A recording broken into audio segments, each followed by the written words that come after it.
Hi, today we're going to talk about the Jewish community of Rome.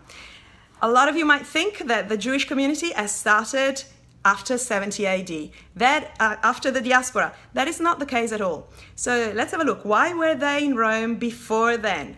Well, they were great traders and Rome was a great trading place. So a lot of people came to trade and they were based not in Rome itself because they couldn't, they were foreigners. They had to settle on the other side of the river Tiber in Trastevere. Trastevere was the place where all the foreigners had to live. But then what happened? Well, in 70 AD, there was an uprising in Judea, which was a client state of Rome.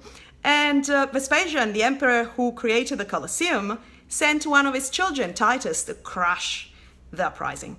And what did Titus do? He sacked and he destroyed and he sacked the temple. And when he was bringing back from Jerusalem the menorah and the Aaron from the temple, he also brought back a group of Jewish slaves.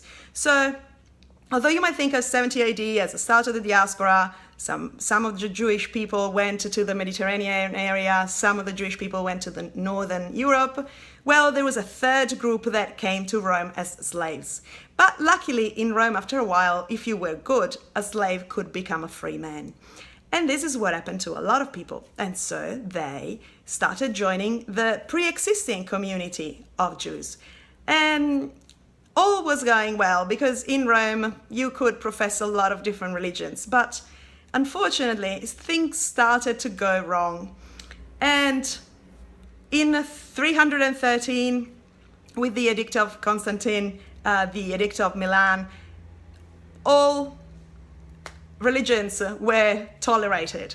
That meant that Christianity was tolerated as well.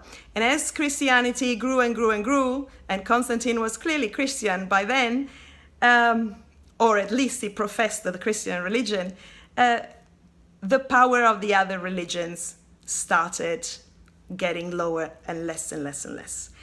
And so through the Middle Ages, as the Pope took more and more power in Rome, the Jewish community started suffering.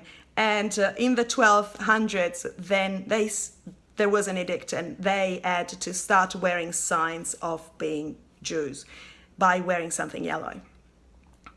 Slowly, slowly, their life changed again. And we're going to see that in the next video.